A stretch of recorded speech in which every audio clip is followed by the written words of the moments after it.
नमस्कार, मी डॉक्टर कविता राणे. माझा कट्ट्यावर आपल्या सर्वांचं स्वागत. माझा कट्टा प्रेझेंटेड बाय क्विक हिल आणि Badhekar group, powered by Green Harvest, Bank of Maharashtra, Chandukaka Saraf Jewels, Chitale flavoured milk, Sudhir Mandke Light House आणि सोनाई पशु आहार. माझा कट्टामध्ये आज पाहुणे एकदम खास आहेत. महाराष्ट्राच्या राजकारणामध्ये गेल्या 60 वर्षांमध्ये ज्या ज्या लोकांनी काम केलं त्या प्रत्येकासाठी हे नाव फक्त ओळखीचंच नाही तर जवळचंही आहे. आणि ते नाव आहे राम नाईक. येत्या मंगळवारी म्हणजे 16 एप्रिलला राम नाईक आपला 90वा वाढदिवस साजरा करणार आहेत. वयाची 90 पूर्ण करत असताना ज्या पक्षासाठी, ज्या पक्षासोबत त्यांनी आयुष्यभर काम केलं, तो पक्ष यशाच्या शिखरावर पोहोचल्याचं पाहण्याचा सुवर्णयोगसुद्धा राम नाईक यांच्यासाठी जुळून आलाय. महाराष्ट्रातल्या सांगली जिल्ह्यात 1934 साली राम नाईक यांचा जन्म झाला. देशात स्वातंत्र्याची चळवळ ऐन भरात होती. नाना पाटील यांच्यासारखं नेतृत्व कृष्णा वारणेच्या खोऱ्यात स्वातंत्र्याच्या विचारांची ज्योत पेटवत होतं. दुसरीकडे राष्ट्रीय स्वयंसेवक संघ आपली दशकपूर्ती करत होता. अवघा देश वेगवेगळ्या विचारधारांनी जणू भारून गेला होता. याच वातावरणात राम नाईक आटपाडीतल्या एका शाळेमध्ये आपले धडे गिरवू लागले. महाविद्यालयीन शिक्षणासाठी पुण्यात आले आणि वकिलीचं शिक्षण घेईपर्यंत राष्ट्रीय स्वयंसेवक संघाच्या विचारांशी जोडले गेले. नोकरी करत असताना जनसंघाच्या कार्यात त्यांनी रस घेतला आणि मग त्यांच्या राजकीय कारकिर्दीचीही सुरुवात झाली. पश्चिम महाराष्ट्रामध्ये मुळं असणाऱ्या राम नाईकांची राजकीय कारकीर्द बहरली ती मात्र मुंबईत. आधी मुंबई जनसंघाचा आणि नंतर मुंबई भाजपचा ते प्रमुख चेहरा राहिले. 3 वेळा महाराष्ट्राच्या विधानसभेचे आमदार बनले. 5 वेळा मुंबई उत्तर मतदारसंघातून खासदार बनण्याचा विक्रम केला. केंद्रीय पेट्रोलियम मंत्री झाले. उत्तर प्रदेशचे राज्यपालही झाले. पण मुंबईकरांसाठी राम नाईक यांची खास ओळख रेल्वे प्रवासी मित्र अशीच राहिली. तारापूर अणुऊर्जा प्रकल्पाचा लढा असो किंवा बॉम्बेचं मुंबई नामकरण करणं असो, राम नाईक यांच्यातला लढवय्या नेता सगळ्यांना दिसला. चरैवती चरैवती या त्यांच्या पुस्तकाचा 10 पेक्षा जास्त भाषांमध्ये झालेल्या अनुवादानं त्यांच्यातल्या साहित्यिक जगभरात पोहोचला. कॅन्सरसारख्या दुखण्यावर मात करताना त्यांच्यातली जिद्दही अचंबित करणारी होती. 90 वर्षांच्या या प्रवासामध्ये राम नाईक यांनी बदलत्या भारताचे अगणित टप्पे पाहिलेत, जगलेत. त्यांच्या याच दैदिप्यमान प्रवासातील काही खास आठवणी आज त्यांच्याकडूनच जाणून घेऊयात. सर, खूप खूप स्वागत तुमचं माझा कट्टामध्ये. धन्यवाद. रामभाऊ, आता तुम्ही 91 वर्षामध्ये पदार्पण करताय, त्यासाठी आमच्या सगळ्यांच्या तुम्हाला खूप खूप शुभेच्छा. नमस्कार.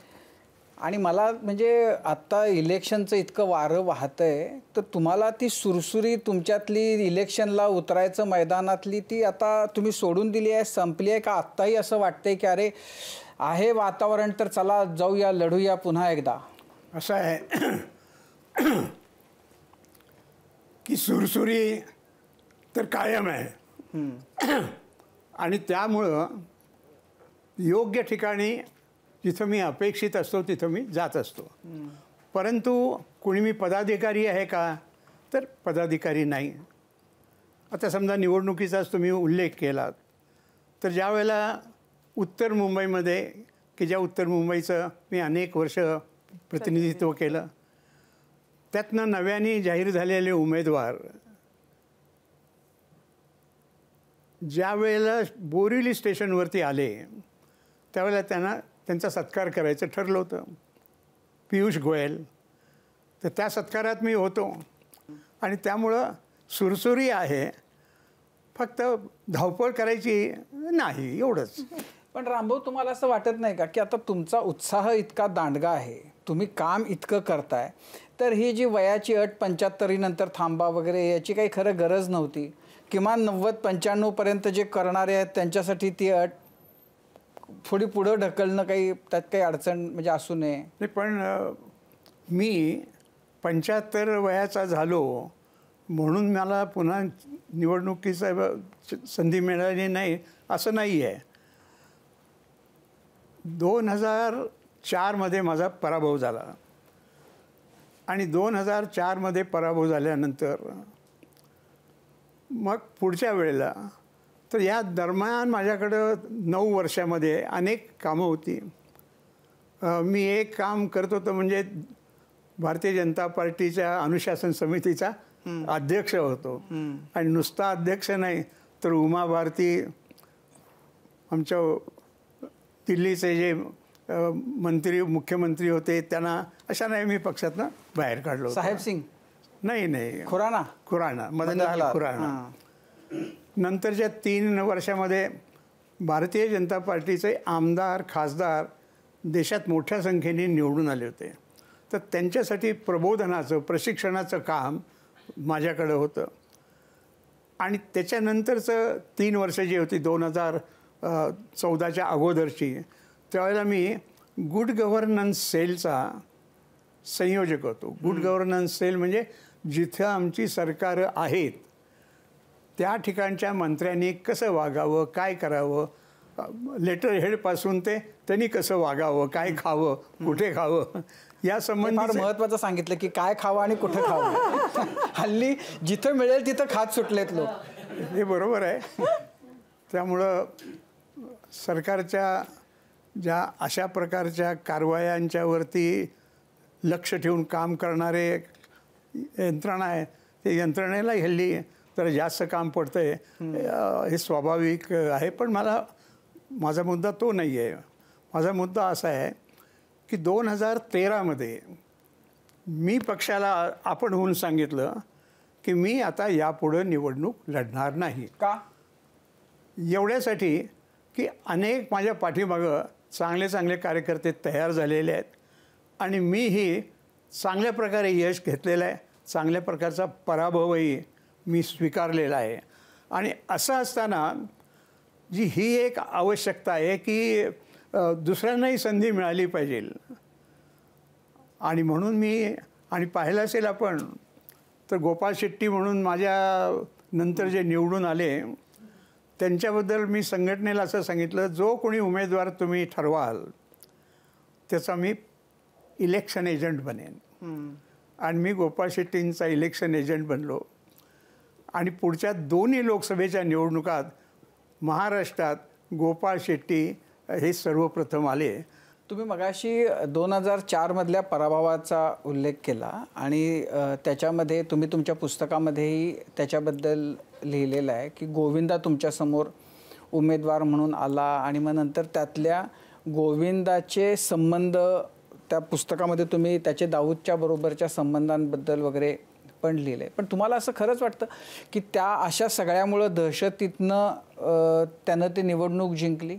सोनिया गांधींची मुंबईमध्ये निवडणुकीची सभा, अशी सभा मुंबईला शिवाजी पार्कवरती किंवा मोठ्या ठिकाणी होते, तर ती तिथं नाही झाली तर वसईला झाली.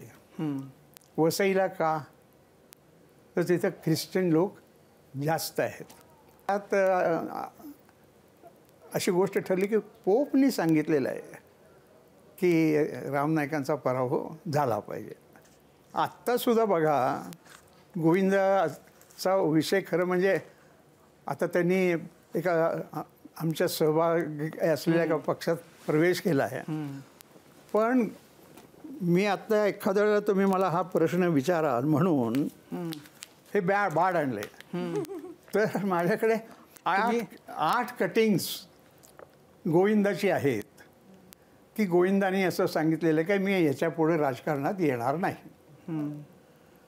आता असं माणूस बोलणार त्याला मी फक्त खोटारडा म्हणलं तर त्यात काय चुकलं? जेव्हा तुमच्यावर तुम्ही पेट्रोलियम मंत्री असताना जे आरोप झाले आणि तुम्ही संघाच्या लोकांना तुमच्या लोकांना तुम्ही पंपांचं खिरापतीसारखं वाटप केलं, हा जेव्हा आरोप वर्तमानपत्रामधून आला तुम्हाला त्याची कुणकुण होती लागलेली की असं काहीतरी आपल्याबद्दल येऊ शकतं?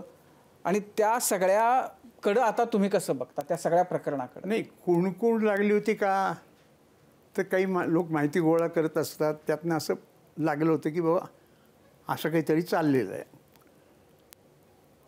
आणि ज्या लोकांना पेट्रोल पंप मिळाले त्यात संघाचे लोक किंवा BJPचे लोक जास्त आहेत अशा प्रकारचं ती तक्रार होती. त्यावेळेला मी पहिल्यांदा लोकांना सांगितलं, मी 2 लोकांच्याबद्दल सांगितलं. स्वतः मनमोहन सिंगांनी माझ्याकडे पत्र लिहिलं. एक कॉलेजच्या महिला प्रोफेसर होत्या त्यांना पेट्रोल पंप द्या म्हणून. तसंच राजस्थानच्या एक खासदार होत्या. त्यांनी स्वतःला पाहिजे म्हणून पूर्वी काय व्हायचं, सांगितलं कुणी वरच्या माणसांनी की त्याला पेट्रोल पंप दिला जात असे. पेट्रोल पंप कुणाला द्यायचा जाहिरातीतनं अशा पद्धतीचे काम करणारी जी संस्था ती कमिटी असायची. आणि त्या कमिटीत एक सिव्हिल कोर्टामध्ये कसं म्हणतात, हायकोर्टाच्या खालचं कोर्ट कोणतं, सत्र न्यायालयात. हां, सत्र न्यायालयाच्या दर्जाचा अधिकारी म्हणजे जज, निवृत्त जज. हां, निवृत्त जज. नंतर ज्या कंपनीचा पेट्रोल पंप द्यायचा त्या कंपनीचा एक प्रतिनिधी आणि पेट्रोलियमच्या दुसऱ्या कुठल्या तरी कंपनीचा प्रतिनिधी, असं तिघांनी मिळून ते ठरवायचं असतं. प्रत्येकाला 50-50 मार्क. त्यामुळं निर्णय होत असे. पेट्रोल कंपनीचा माणूस आणि इकडचा पेट्रोल कंपनीचा माणूस. त्यामुळं जजेस पूर्वी हे म्हणायला लागले, हो आमचा काय उपयोग आहे, कसले आम्ही जज, रिटायर असलो म्हणून काय झालं. मी त्या पद्धतीमध्ये बदल केला आणि त्या पद्धतीमध्ये मी फक्त एवढाच बदल केला की जज जे होते त्यांना 100 मार्क दिले आणि दोघांचे 50-50 तसेच ठेवले. त्यामुळं पूर्वी जे चालायचं सहजपणाने ते बंद झालं.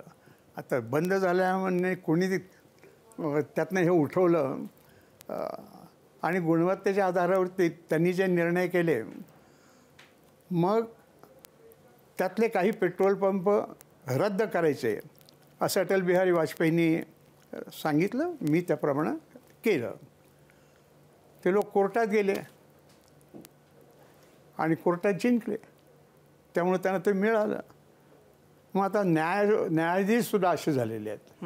आता अशा प्रकारच्या आणि जे करणारे होते हे सगळं, त्यांचा दर्जा, त्यांचं ज्ञान आणि माझी प्रामाणिकता यांचा जो संघर्ष आहे त्यातनं माझ्या ह्याच्यावरती काही त्याचा परिणाम नाही झाला. पण तुमच्याबद्दल एवढं जेव्हा काहूर माजलं तेव्हा वाजपेयींची काय भूमिका, भावना होती? मी सांगितलं ना, वाजपेयीजींना हे मी सांगितलं आणि ते म्हणाले की कुठल्याबद्दल ज्या तक्रारी आहेत ते आपण रद्द करा, त्यातलं काय. आणि त्यांनी निर्णय दिला, मी रद्द केलं. त्यामुळं काम करत असताना ज्यावेळेला मी त्यांना हे सांगितलं की बाबा अशा पद्धतीचं झालेलं आहे, त्यावेळेला वाजपेयी मला ओळखत होते. हो, अतिशय माझ्यावर प्रेम होता. रामभाऊ, आत्ता म्हणजे आपल्या गप्पांमध्ये उल्लेख झाला की अगदी सुरुवातीपासून भारतीय जनता पक्षाचा जो काही प्रवास आहे तो तुम्ही पाहिलाय. आता सगळा लखलखाट आहे, म्हणजे भरपूर पैसा आहे पक्षाजवळ, खूप यश आहे. तर हा पक्ष बघताना तुम्हाला तो आपलासा वाटतो का, की जुन्या काळी जो उभारला तुम्ही पक्ष, अगदी सुरुवातीपासून काम केलं, तो पक्ष आता इथपर्यंत पोहोचलाय, तर ती वाटते का आपुलकी आपले? बघा, इतर पक्षांच्या तुलनेने रोख्यात जास्त पैसे भाजपला मिळाले एवढाच पॉईंट आहे ना मुख्य तुमचा. नाही, सगळ्यात जो फरक पडलाय, फक्त पैसे नाही. नाही, मी तुलना नाही करत. म्हणजे फक्त स्पष्ट म्हणायचं तर मोदी शहांचा जो आता पक्ष आहे तो पक्ष आणि तुम्ही ज्यात काम करत होते, पक्ष एकच आहे, वेगळे वेगळे काही पक्ष नाही आहेत. परंतु तुम्ही कल्पना करा की मोदींना एकेकाळी अमेरिका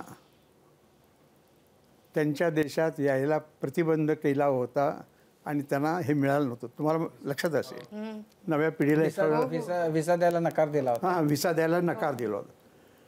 आता त्या राष्ट्राचा अध्यक्ष त्यांना अतिशय अगत्यानं बोलावतो, यात काही फरक आहे की नाही? आत्ता जर तुम्ही ज्या डिसिप्लिनरी कमिटीचे अध्यक्ष होतात आणि तुम्ही मगाशी सांगितलं की उमा भारती असेल किंवा मदनलाल खुराना असतील, यांनाही तुम्ही त्यांचं वर्तन पक्षाला साजेसं नाही म्हटल्यावर तुम्ही बाहेर काढलं होतं. आज ज्या प्रकारची मंडळी पक्षामध्ये येत आहेत, तर त्यांच्याकडे बघून तुमच्यातल्या त्या डिसिप्लिनरी कमिटीच्या माजी अध्यक्षाला काय वाटतं? येणाऱ्यांना प्रतिबंध का करायचं? कसंही आणि नाही, कसंही असेल असं जे म्हणणं आहे ते फक्त कोर्टात सिद्ध करावं झालं. कोर्टात सिद्ध न करता आरोप ही जी राहुलजींची खास हैसियत काय म्हणायचं खासियत आहे त्याच्या पुढे अहो ते काही वाचतच नाहीत. तुम्ही काळा लोकसभेचं किंवा राज्यसभेचं वर्षभराचं हे काळा किती काळ हा दंगाधोप्यात घालवलेला आहे. डिबेट करायचं जी जागा आहे आणि पूर्वी डिबेट होत असे ना एकमेकांच्या दृष्टीने, पण डिबेटच नाही. आता जे डिबेटच नाहीत ते अशा प्रकारचे जर आरोप करायला लागले. पण रामभाऊ, मग तसं जर आपण इतिहासात गेलो किंवा मागे एक 20 वर्षांचा आपण जर लोकसभेचा जर सगळा कारभार बघितला तर असे अनेक वेळेला हाऊस कामकाज सभागृहाचं बंद पाडले की आता ते 4G आणि 3G स्पेक्ट्रमच्या मध्ये घोटाळा झाला म्हणत हाऊस बंद पाडलं गेलं. आता कोर्टानं सांगितलं त्यात काहीच झालं नाही. अनेक असे आरोप झाले. जेव्हा सुखराम मंत्री होते दूरसंचारच्या त्या ह्याच्यामध्ये इतक्या 1000 कोटीचा घोटाळा झाला म्हणून सभागृहांचं कामकाज बंद पाडलं. प्रत्यक्षात त्यामुळे त्यावेळेला सुखरामच्या तर हेलिकॉप्टरमधून पैसे पडले. तर पण असं की जे आरोप करून सभागृहाचं कामकाज बंद पाडणं हे त्यावेळेला बीजेपी करत होता, आज ते काँग्रेस करते. बीजेपी करत होता. चांगल्या कामाच्या वेळेलाही बीजेपी योग्य प्रकारचे हे देत असेल. आणि आत्ता मला अगदी सहजपणाने आठवलं म्हणून ज्या वेळेला पाकिस्तानच्या विरोधातली लढाई आपण जिंकली त्यावेळेला अटलजींनी इंदिरा गांधींचं सभागृहात विशेष अभिनंदन केलं होतं. आणि ज्या वेळेला आपण पाकिस्तानमध्ये स्ट्राईक, कसला स्ट्राईक म्हणायचा तो सर्जिकल स्ट्राईक केला, तर त्याचा पुरावा मागतात आत्ताचे गांधी. पण भाजप तीच राहिली आहे का? कारण तुम्ही मगाशी म्हणालात कोर्टात काही सिद्ध नाही झालं, पण ज्यांच्यावर ईडीचा आरोप लागतो, ज्यांची ईडीकडनं चौकशी सुरू होते, CBIची चौकशी सुरू होते, अशी मंडळी भाजप किंवा भाजपच्या मित्रपक्षांची वाट धरतात आणि मग पुढे काहीच होत नाही. तर या बदलाला काय म्हणावं? नाही, हा बदल पुढे जे काय होतं त्याच्यावरती अवलंबून आहे. त्यांच्यावरती ज्या केसेस आहेत त्याचा निर्णय काय होते. किरीट सोमय्या आले होते, ते म्हणतात हे कॉम्प्रोमाइज आहे, आता मी गप्प बसणार नाही. आता किरीट सोमय्या कुठल्या प्रश्नावरती असं म्हणाले हा वेगळा भाग आहे, त्यामुळे मी त्याच्यावरती बोलू शकत नाही. पण माझं मी मत सांगतोय की कोणी आपल्या पक्षात येतो म्हणतोय तर आम्हाला पक्ष वाढवायचा आम्ही घेतो आहोत. रामभाऊ, तुमच्याशी गप्पा मारताना तुम्ही लिहिलेला एक लेख मला आठवतोय. जेव्हा तुम्ही पेट्रोलियम मंत्री होतात आणि तुम्ही इराकमध्ये गेला असाल किंवा सद्दाम हुसेनची तुमची कुठेतरी भेट झाली आणि त्यांच्या महालात तुम्ही जेव्हा गेलात तेव्हा टोकाचं राजकारण त्या काळातलं किंवा द्वेषाचं राजकारण कसं होतं त्या कार्पेटवरती जॉर्ज बुश यांचा चित्र होतं. आज ते द्वेषाचं राजकारण महाराष्ट्रात झिरपलं असं वाटतं का, एक बाहेरनं राजकीय निरीक्षक किंवा एक बुजुर्ग राजकीय नेता म्हणून पाहताना? मी असं म्हणेन की त्याच स्वरूपात नाही, परंतु झिरपलेला आहे. आणि ते झिरपण्यात सगळ्यात चांगली मदत जर कुणी केली असेल किंवा त्याचं लीड जर कुणी केलं असेल तर ते आदरणीय शरद पवारांनी केलेलं आहे. आणि त्याला बळी पडलेले आहेत उद्धव ठाकरे. शरद पवारांच्यावरती मी गंभीर आरोप करतोय. नाही, पण मला बोलू द्या. हा गंभीर आरोप अशासाठी की ज्या दिवशी सगळे निकाल आले त्या दिवशी शरद पवारांचं वक्तव्य आहे की आता आम्ही ऑपोजिशनमध्ये आम्हाला भेजले, आम्ही ऑपोजिशन म्हणून काम करू. शरद पवारांनी ऑपोजिशनसारखं काम केलं नाही आणि त्या याच्यात चक्रामध्ये हे पण गेले आपल्याला मुख्यमंत्री व्हायचं आहे म्हणून. आणि त्यामुळं प्रकार असतात. आत्ता जे महाराष्ट्रात राजकारण चाललं आहे ते निश्चित प्रदेशाच्या दृष्टीने चांगलं नाही असं माझं मत आहे. सॉरी, पण मला असा प्रश्न विचारायचा होता की तुम्ही त्या राजकीय संस्कृतीचं नातं सांगता की जे खेळीमेळीचं होतं, खिलाडू वृत्तीचं होतं, जुन्या काळातलं जे नव्हतं. तर गेल्या 2.5 वर्षात जर तुम्ही शरद पवारांवर तुम्ही म्हणालात की मी गंभीर आरोप करतोय, तर गेल्या 2.5 वर्षात तुमचं शरद पवारांशी काही बोलणं झालंय का, किंवा वडिलकीच्या नात्यानं तुम्ही उद्धव ठाकरेंशी बोललायत का? वडिलकीच्या नात्याने उद्धव ठाकरेंच्याशी बोलणं ह्याला माझा नमस्कार आहे. कारण अनेक वर्ष ज्यावेळेला बाळासाहेब होते त्यावेळेला मी त्यांचा अनुभव घेतलेला आहे. शरदरावांच्याशी मात्र अजूनही बोलणं म्हणजे असंच बोलणं की ह्या विषयावरती असं नाही, पण त्यांचं आमचं नातं चांगलं आहे. 2 कारणांनी चांगलं आहे. एक म्हणजे आम्ही एकाच कॉलेजचे विद्यार्थी आहोत आणि हे लोक म्हणत आहेत आणि स्वतः शरद पवारही म्हणत आहेत की मी वृद्ध झालो असलो तर काय, पण मी काम करायला अजून तयार आहे, काम करतो आहे असं ते म्हणतात. असं मला काही जाहीरपणाने म्हणावं लागलं नाही, पण मी आता 90ला आहे, पण मी करतो आहे. माणसात वागण्यात फरक असतो, असं काय करता.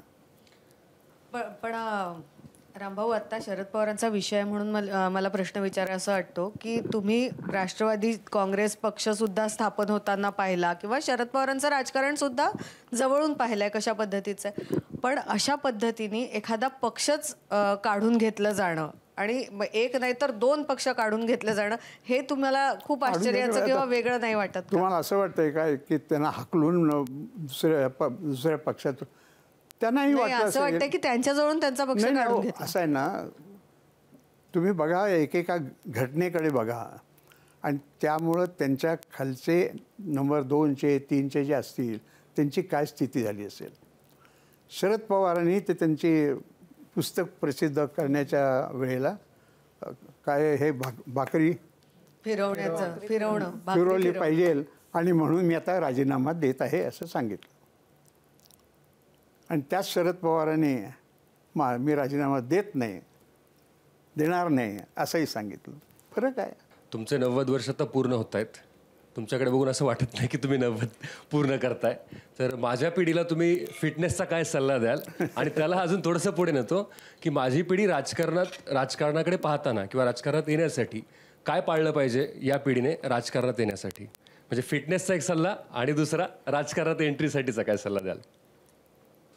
फिटनेसचा सल्ला अगदी सोपा आहे, मोफत. आणि तो सल्ला म्हणजे मग अशी सुरुवातीला जे माझ्याबद्दल सांगितलं गेलं जी शाळा वगैरे वगैरे,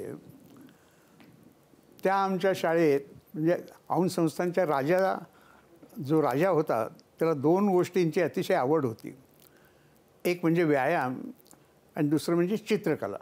त्यामुळे आम्हाला शाळेमध्ये ह्या दोन्ही परीक्षांना बसायला लागायचं, नाही तर चित्रकला कधी कधी बाजूला जाऊ शकतं असं, पण हे सक्तीचं असायचं. आणि आमच्या शाळेमध्ये सकाळी 7 वाजता जेवढे विद्यार्थी असतील त्या सगळ्यांना एकत्र 25 सूर्यनमस्कार घालायला लागायचे. आता तुम्ही कल्पना करा की 1ली ते 11वी सुट्टीचे दिवस सोडले तर अशा प्रकारचा व्यायाम करत असतील. आणि त्याच्यापुढं दुपारचा जो भाग असायचा त्यावेळेला शेवटचा तास खेळाचा असायचा. आणि त्याच्यानंतर आमच्यासारखे लोक संघात जायचे आणि संघात जरा शारीरिक गोष्टीकडेही बौद्धिक गोष्टीकडे लक्ष देतातच, पण शारीरिक गोष्टीकडेही लक्ष देतात. आणि मी तर त्यातला मुख्य शिक्षक, त्यामुळे एक स्वाभाविक प्रकृती चांगली राहिलेली आहे. आणि काही जमलं नाही कुठेतरी वाईट गोष्टी खाण्यापिण्याच्या बाबतीत, पण एक थोडा संयम खाण्यापिण्यावरती जर ठेवला तसं यश म्हणा किंवा काय हे त्यामुळे. तुम्ही व्यायाम करणं कधी थांबवलं? आता योगाला तुम्ही जर व्यायाम म्हणत नसाल का म्हणतो ना, मग चालू आहे अजून? हां, मी अजून काय करता? करून दाखवायचं का? नाही, फक्त सांगायचं आहे. तुम्ही असं आहे की मला माहिती आहे तुम्ही इथे शीर्षासनही करून दाखवाल, तुमचा भरोसा नाही. तुमचा शीर्षासनाला बंदी आहे. सकाळी सुमारे 25 मिनटं चालणं. आमच्या तिथे थोडी गर्दी आहे म्हणून घरातल्या घरातही चालणं, व्यायाम, पाय, बोटं, श्वास याच्यातले जे वेगवेगळे प्रकार आहेत ते करतो. सकाळीही करतो आणि संध्याकाळी घरी असलो तर संध्याकाळी करतो. तो झाला पहिला प्रश्न. दुसरा प्रश्न की त्याच्या पिढीच्या लोकांनी राजकारणात काय पथ्य पाळावीत? नाही, आत्ताच्या पिढीला अगोदर राजकारणात आणण्याची गरज आहे. तरुण पिढी सध्या जी चालू आहे त्यांचं लक्ष जेवढं राजकारणाकडे असायला पाहिजे तेवढं नाही. त्यांचं करिअर बिल्डिंगकडे लक्ष आहे. आणि म्हणून विशेषतः शहरी भागात करिअर बिल्डिंग आणि मग मला ही नोकरी घ्यायची आहे, ती नोकरी घ्यायची आहे, हा व्यवसाय करायचा, अशात राजकारण हे अट्रॅक्टिव्ह आहे अशी भावना निर्माण करायची असेल तर त्याला एकच मार्ग आहे की देशाच्या प्रती देशभक्ती आणि त्यातून आपण जे करू ते देशासाठी करू अशा प्रकारचा भाव निर्माण करणं. आणि तसं काम होतं आहे असं झालं तरच चांगले लोक येतील, नाहीतर जे आहेत ते आहेत. रामभाऊ, तुमचा मुंबईच्या समाजकारणाशी राजकारणाशी 60 वर्षांचा संबंध आहे. 1969 सालापासून साधारण मुंबई कशी बदलली आणि या मुंबईचे टप्पे तुम्ही काय काय पाहिलेत बदलत्या मुंबईचे? म्हणण्यासारखा जो फरक आहे तो फरक म्हणजे प्रदूषणाचा आहे आणि रस्त्यावरच्या वाहनांचा आहे. रस्त्यावरती वाहनं इतकी बेसुमार वाढत आहेत आणि कदाचित काही वर्षांनी असं जर वाढत गेलं तर ते पेट्रोल डिझेल मिळायची पंचायत येईल अशी परिस्थिती आहे. आणि तुमच्या मनात हा विषय नसेल असं मला वाटते आत्ता जे विचारता आहात. त्यामुळे झोपडपट्टी होती, नवी घरं बनता आहेत, याच्या पलीकडं फार मुंबई बदलली असं मला वाटतं. रामभाऊ, गेल्या म्हणजे तुम्ही मुंबईत आल्यापासून आत्ताची जी स्थिती आहे काय म्हणजे आता समजा जी नवी पिढी आहे ती काय मुंबईमध्ये मिस करतायत जे तुम्हाला अनुभवायला मिळालं, ज्याचा आनंद तुम्हाला घेता आला जो आता नव्यांना घेता येत नाही? आठवड्यातनं 15 दिवसातनं महिन्यातनं एकदा कुठेतरी चौपाटीवरती गेलं, गिरगाव चौपाटी, दादर चौपाटी, अशा प्रकारचा जो आनंद मिळत असे तो आता तसा खरंच मिळत नाही आहे. म्हणजे ते खाणं किती चांगलं आहे हा एक भाग झाला. तर मोकळेपणाने जगायला पाहिजे. पूर्वी चाळीमध्ये ते वातावरण असायचं. चाळीमधला गणपती असू द्या, चाळीमधला आणखीन काही असू द्या, जो आनंद आहे तो आनंद मिळत नाही हल्ली. रामभाऊ, आत्ताच्या राजकारणाचा एक छोटासा प्रश्न विचारते की आता शिंदे गटात गोविंदांनी प्रवेश केलेला आहे, शिंदेच्या शिवसेनेत. आता येत्या काळात 20 मे पर्यंत प्रचाराचा धुरळा उडणार आहे. तर एखाद्या प्रचार सभेत गोविंदा आणि तुम्ही एकत्र आले तर एक तर तुम्ही जाल का? आणि समोरासमोरच आले तुम्ही आणि गोविंदा तर काय म्हणाल त्याला? जे योजक असतात ना ते आपोआप येत नाहीत, बोलावले म्हणजे येतात. तर योजकाला जर ती सभा चांगली व्हावी असं वाटत असेल तर असं करणार नाहीत. तुम्ही खूप वेगवेगळ्या प्रकारची कामं तुमच्या हातून होऊन गेली. म्हणजे जसं बॉम्बेचं मुंबई करण्यामध्ये तुमचा वाटा आहे किंवा मिल्क पावडरच्या डब्यावर की ते आईचं दूध हे सर्वश्रेष्ठ असं लिहिण्याची सक्ती करणं पण ते तुमच्यामुळं झालं. आणि आणखीन एक गोष्टी आहेत. तर तुमच्या लेखी सगळ्यात महत्त्वाच्या ज्या गोष्टी तुमच्या हातून झाल्या तर त्यामध्ये तुम्ही सगळ्यात 1 नंबरला कोणती धराल, 2 नंबरला कोणती धराल? 1 नंबरचं पहिल्यांदा सांगतो. 1 नंबरचं असं की लोकसभेत प्रश्न होता की काही शाळांमध्ये राष्ट्रगीत म्हटलं जातं, हे म्हटलं जात नाही, हे खरं आहे काय? असल्यास त्याची कारणं काय? सरकार त्याबद्दल काय करणार आहे? उत्तर होतं होय, हे खरं आहे. कारण ज्याला आपण म्हणतो गांभीर्य नाही, नीट लक्ष दिलं नाही, हे त्याचं कारण आहे. मग पुढे सरकार काय करणार आहे? तर मी सर्व राज्यांना परिपत्रक पाठवून त्यांना जनगणमन हे म्हटलं पाहिजे असं सांगणार आहोत.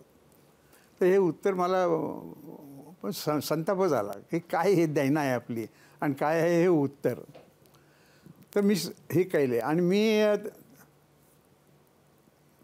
त्यात बोलताना म्हणजे भाषण बरंच मोठं झालेलं आहे, पण मी त्यात बोलताना हा मुद्दा सांगितला की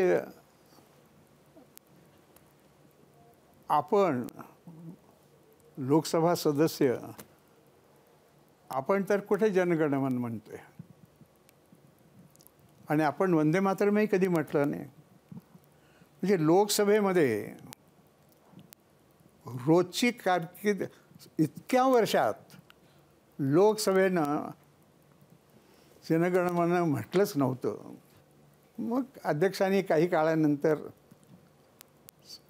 सर्व पक्षांचे नेते त्यांचे तिथे एक कमिटी आहे, त्या कमिटीपुढे हे ठेवून हे व्हायला पाहिजे आहे वगैरे वगैरे सगळ्यांनी ते मान्य केलं. आणि मान्य केलं असं की प्रत्येक सत्र सुरू होण्याच्या पहिल्या दिवशी वंदे मातरम गायचं आणि शेवटच्या दिवशी जनगणमन गायचं. त्यावेळेला मुस्लिम लीगचे एक सदस्य होते, आपल्या मुंबईचेच होते, ते केरळमधून निवडून येत, आठवलं की सांगतो नाव, बनातवाला नाही. हां बनातवाला, करेक्ट, बनातवाला. तर बनातवालांनी नंतर तक्रार केली अध्यक्षांच्याकडे, मी त्या मीटिंगमध्ये नव्हतो आणि हा प्रश्न मी नसताना कसा तुम्ही घेतला, म्हणजे रागावून वगैरे, हम तो वंदे मातरम कहेंगे नाही, तुम्हाला मुस्लिम लीगची परिस्थिती माहिती आहे. मग त्यांनी अध्यक्षांना काही ना काही कॉम्प्रोमाइज करायचं असतं. मग त्यांनी म्हणाले की ठीक आहे, आपण जनगणमन पहिल्यांदा म्हणू आणि वंदे मातरम शेवटी म्हणू. मग अशी तुम्ही काय म्हणालात दुसरं ते बॉम्बेचं बॉम्बे. आता हे केवढं मोठं. आणि मी कसं केलं तर तिथे आपण जे बोलतो ते दुसऱ्या दिवशी आपल्याकडे येतं करेक्ट करायला, काही मिस्टेक असेल तर मी शपथ घेतली आणि दुसऱ्या दिवशी ते माझ्याकडे आलं, राम नायक, उत्तर बॉम्बई. तर मी नायकचं नाईक केलं, बंबईचं मुंबई केलं आणि अध्यक्षांच्याकडे गेलो म्हणजे दुसऱ्या दिवशी. आणि मी त्यांना सांगितलं की हे गलत है, 4 शब्दों में 2 शब्द गलत है, तो क्या है, तो नायक, मैं नायक नहीं हूँ, नाइक हूँ. बोले हाँ ठीक है, तो दुरुस्त करेंगे. और दूसरा, मेरे शहर का नाम बम्बई नहीं है, मुंबई है.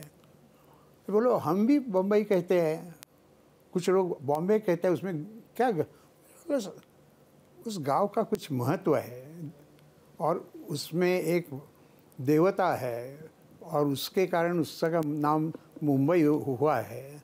तो इतना अच्छा नाम होते हुए और हिंदी लोग को वो ख्याल में नहीं आया होगा, अंग्रेज़ों को समझ में नहीं आया होगा, इसलिए ये रखा है. तर हे मी 1989मध्ये हा इश्यू सुरू केला. मग वेगवेगळ्या ठिकाणी फॉलोअप करत 1995मध्ये केंद्र सरकारनं बॉम्बेचं मुंबई मान्य केलं. मातांचं दूध, तर तिथे एक अशीही पद्धत असते की तुम्ही सुद्धा प्रायव्हेट बिल सादर करू शकता. तर मी एक प्रायव्हेट बिल सादर केलं होतं, त्याचं नाव promotion of breastfeeding and boycotting advertisements on food milk.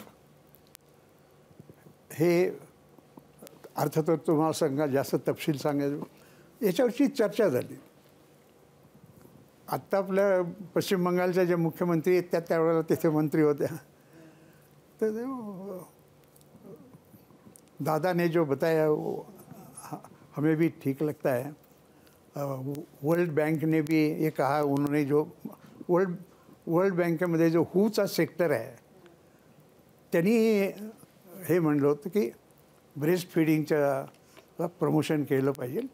महिला सौंदर्यासाठी वेगवेगळे हे लावतात आणि त्यामुळं त्यांचं ब्रेस्ट फीडिंग होत नाही, आरोग्याला धोका वगैरे वगैरे. हे त्यांनी मान्य केलं आणि असं मान्य केलेलं मग सरकारकडून त्यांनी बिल आणलं.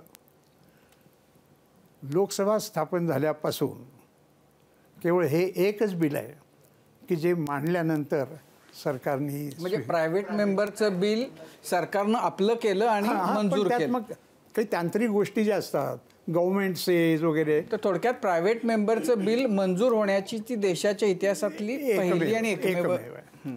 सध्या राज्यपाल आणि राज्य सरकार यामधला जो संघर्ष आहे, तुम्ही स्वतः 5 वर्ष राज्यपाल होतात. तेलंगणा असेल किंवा तामिळनाडू असेल, ह्या राज्यांमध्ये राज्यपाल आणि राज्य सरकार यांच्यातला संघर्ष खूप तीव्र झालेला बघायला मिळाला. महाराष्ट्रातही काही काळ असं चित्र होतं. ह्यावर काय उपाय दिसतो तुम्हाला की विरोधी पक्षांची सरकार त्यात मी काय असतील तर केलं असं सांगू? नाही काय करायला हवं की असं आहे. विरोधी पक्षांची सरकार असतील तर असं आहे की अशा गोष्टी हे अतिशय नाजूक नातं आहे. राज्यपाल आणि सरकार परस्पर विश्वासाने जर वागलं तरच ते योग्य होतं आणि परस्पर विचारविनिमय होत असेल अधूनमधून आणि अशी भावना असेल तर, पण एखादा कोणी हट्टच करत असेल राजकीय कारणाने किंवा कुठल्याही कारणाने. आता इथं आपल्याकडं ज्यांच्याबद्दल तुम्ही आता उल्लेख केला कोश्यारी, त्यांच्याबद्दल राजकीय काही विरोध नव्हता. ते काय ज्यांचे काम काय करतायत, कामाची पद्धती काय वगैरे राजकीय हे आपण म्हणू शकतो की मंत्रिमंडळाच्या बाबतीत त्यांचा राजकीय विरोध होता. पण हे परस्पराच्या ह्याच्यावरती सांभाळून घेता येतं. एका वरच्या लेवलवरती हे संबंध चांगले होऊ शकतात. बाकीच्या राजकारणामध्ये कधी इकडं तिकडं होऊ शकतं, पण अशा गोष्टी होऊ शकतात. निदान मला चांगला अनुभव आला. रिटायर झाल्यानंतर काय करायचं असं आहे? नाही म्हणून रिटायर हा शब्द जरा आक्षेपार्ह आहे. नाही आक्षेपार्ह नाही आहे, मला जरा योग्य वाटत नाही आहे. पण मगाशी जे सांगत होतं थोडं आलं होतं, पण मी 2 गोष्टी करणार आहे. उत्तर प्रदेशामधलं जे मला अनुभव आहेत त्या अनुभवावरती माझ्याकडे 5 वर्षाचा अहवाल आहे ते लिहून काढणार. आणि त्याच्यावरती मी ते लिहून काढणार. आणि आणखीन काही नवीन जर काही सुचलं कुठून तरी मिळालं तर मी ते काम करेन. पण जोपर्यंत हातपाय नाही रामभाऊ, चालतायत. आणखीन एक मला विचारायचा आहे प्रश्न की तुम्ही तुमच्याबद्दलची अशी ती फार लोक कौतुकानं सांगायचे की तुम्हाला अहवाल वगैरे आले हाताशी की तुम्हाला ते वाचण्यामध्ये फार मजा येते, पण तुम्ही बाकी साहित्य बिहित्य याच्यापासून जरा लांब राहिलात. तर तुम्ही साहित्यविषयक पुस्तकं वगैरे वाचलीत का, वाचता का? एक. आणि दुसरं असं की तुम्ही आयुष्यामध्ये सिनेमे किती बघितलेत? हे बघा, मी नाही गोविंदाचा पाहिला, मी कुणाचाच पाहिला नाही. सिनेमा किती पाहिले? मी पाहिलेच अगदीच नाही. कॉलेजमध्ये असताना मराठीतले, पण मी एकूण सिनेमा पाहणारा नाही आहे. सिनेमा पाहिण्याचा आणखीन माझ्यावरती मी प्रसंग म्हणत नाही, आनंदानं जायचा प्रसंग येत असेल की ज्या वेळेला अटलजी मुंबईत यायचे आणि जर त्यांच्याकडे 2 दिवस असले तर ते सिनेमा किंवा नाटक पाहायचेच. आणि मला तर त्यातलं काही म्हणजे संघटन मंत्र्यांनीच सगळं व्यवस्था करायची असतात. पण आमचे नांदगावकर म्हणून सुधीर नांदगावकर आमच्या पक्षाचे कार्यालय चिटणीस होते. तर त्यांना सांगून मग त्यांच्याबरोबर मी गेलो असं. पण मनापासून काही फार मी पाहत नाही. दुसरं काय? पुस्तकं कोणाची वाचलीत का? कथा कादंबऱ्या वाचल्यात का? शेवटची कोणती वाचली? मी कथा कादंबऱ्या खरंच सांगायचं. कविताचं पुस्तक तुम्ही हातात शेवटचं कधी घेतलं? तर मला अटल बिहारी तर लिहित होते, मोदी पण लिहितात. पण त्यांचं मी भाषांतर केली ना. त्यांच्या पुस्तकं मराठीत एकानी भाषांतर केले. मोदींनी एक महाराष्ट्रातले एक वकील साहेब म्हणून तिकडे प्रचारक लक्ष्मणराव इनामदार लक्ष्मणराव, हां, त्यांचं मोदींनी चरित्र लिहिलेलं आहे. ते मोदींनी लिहिलेलं चरित्र 1985 साली लिहिलेलं आहे. पण महाराष्ट्रातलं ते असून महाराष्ट्रात झालं नव्हतं. मी त्याचं मराठीत पण भाषांतर माझा करून तोच केलं. प्रश्न आहे की तुमचे नेते कविता लिहितात तर तुम्हाला कविता वाचण्यासाठी वेळ का नाही देता आला? तुम्हाला आवडच नाही मी त्याची? अटलजींच्या कविता वाचतो, त्याच्या पलीकडे आपल्याला फार तुमचा आवडता रामभाऊ हिरो हिरोईन कोण आहेत? म्हणजे परीक्षा न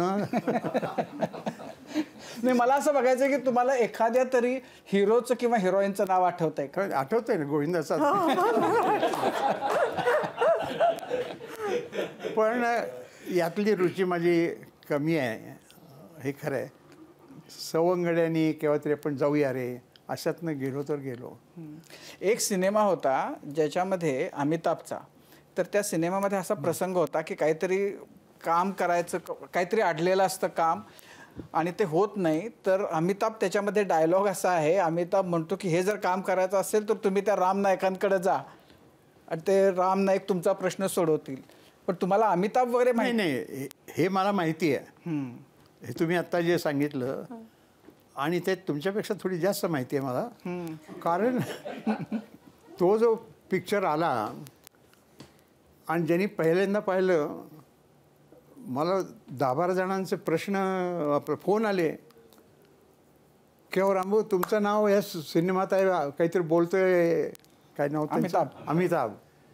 माझं नाव होय म्हणले. म्हणलं चला आपण जाऊन बघूया. तर त्यात असं आहे की एक माणूस अमिताभचा पोलीस इन्स्पेक्टर असं काम त्यांच्याकडे आहे आणि एक माणसं तक्रार करायला येतात आणि तक्रार करायला पोलीस इन्स्पेक्टर जसं कहाँ से आए, तो गोरेगांव से आए, तो यहाँ क्यों आए, वहाँ राम नाईक है उसके पास जाओ. असं ते.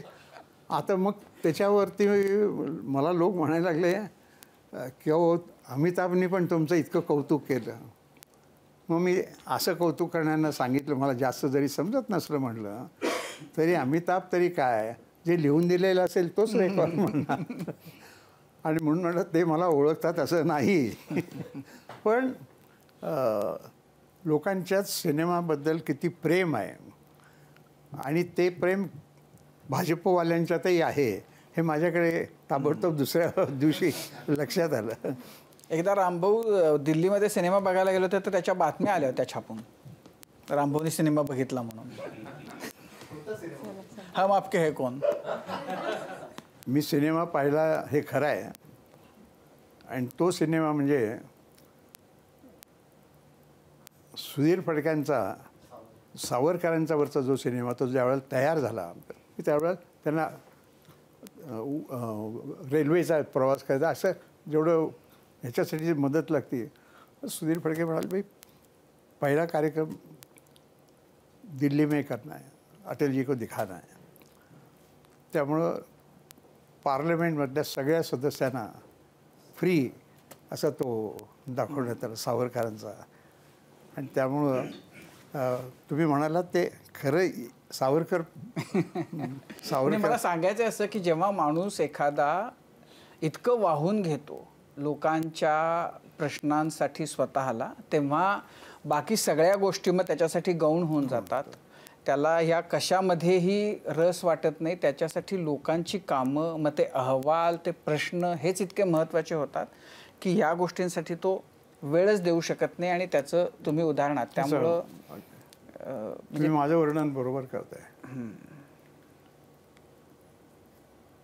पण हे त्यात काय 90ला गेलो आणखीन पुढे काम करू एवढाच मुद्दा आहे ना. पुढे काय सिनेमे बघा, आता तरी सिनेमे बघा.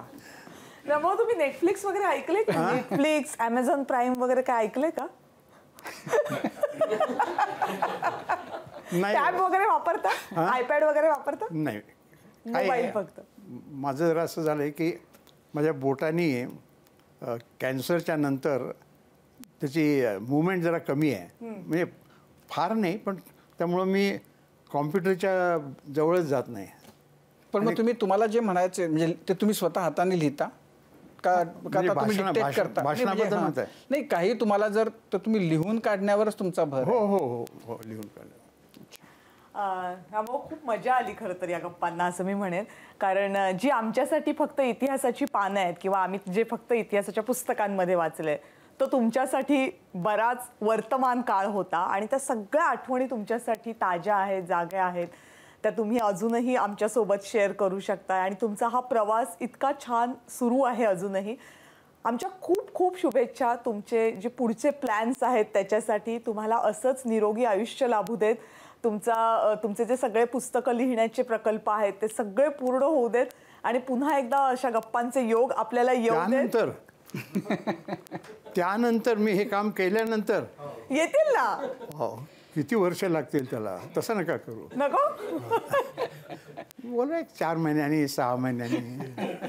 मग तेवढ्या वेळात तुमचे काम पूर्ण होऊ देत अशी सुद्धा शुभेच्छा देते मी. खूप खूप धन्यवाद. तुम्ही आज कट्ट्यावर आलात, खूप वेळ दिलात आणि आमच्या सगळ्यांशी मनमुराद गप्पा मारल्यात, त्याबद्दल खरंच खूप आभार. माझ्या वतीने बऱ्याच दिवसानंतर मोकळेपणाने आपल्याशी गप्पा मारायला मिळाल्या आणि सगळ्यांचे प्रश्न भलतीच तयारी होत. इतकी तयारी करू नये हो. तुमच्याचकडनं शिकलेत प्रश्न कसे मांडायचे. एबीपी माझा, उघडा डोळे बघा नीट.